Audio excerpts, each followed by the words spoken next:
The DfE guidance of 2018 provides a very good definition of sexual harassment, and that is a good starting point. It describes harassment as being unwanted sexual conduct which violates a child's dignity, makes them feel intimidated, degraded, or humiliated.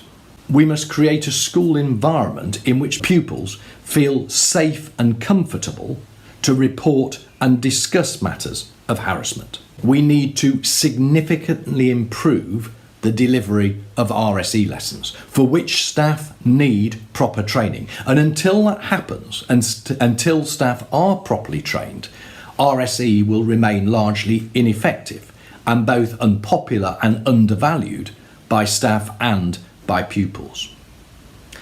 RSE lessons must include showing clearly what is acceptable and not acceptable in a friendship or relationship, as well as being clear about the law. Whilst many have a vague idea of the notion of consent, few realise that the sending of an indecent image of a person under 18, even of themselves, is illegal.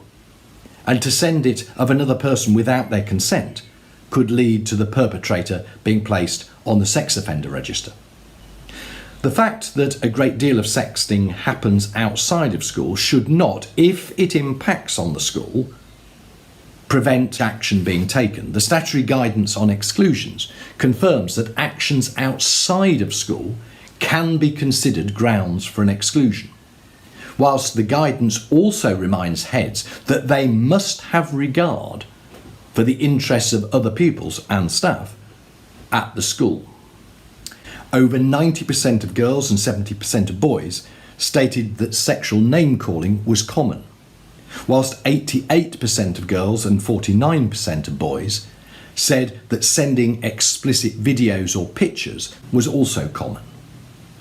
Perhaps most worrying is that 80% of girls and 40% of boys felt under pressure to send such pictures themselves. Indeed, some children argued that sexual harassment is so commonplace they saw no point in reporting it. Only 1.3% of permanent exclusions were for sexual misconduct, though of course the latter could mean that most harassment goes under the radar, not least because pupils are so often unwilling to report it for a host of reasons, for fear, embarrassment, guilt, and so on.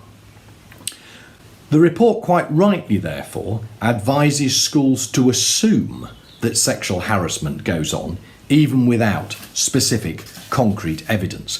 The report quite rightly identifies a continuum which starts with the one-off inappropriate comment through to incidents which are seen as problematic, as abusive or coercive, through to full sexual violence. And clearly there is an escalation of seriousness from the joke. We must teach respect for all. And we must teach that any actions that cause upset, humiliation, or intimidation, they are all bullying. They are wrong and they will not be tolerated. Sexual bullying is unacceptable, as is racial or homophobic bullying. But it is also wrong to bully someone because he or she is big or small, clever or not very clever, because of the colour of their hair, because they are small and weak, because they are disabled. Respect for all must be the answer and the goal.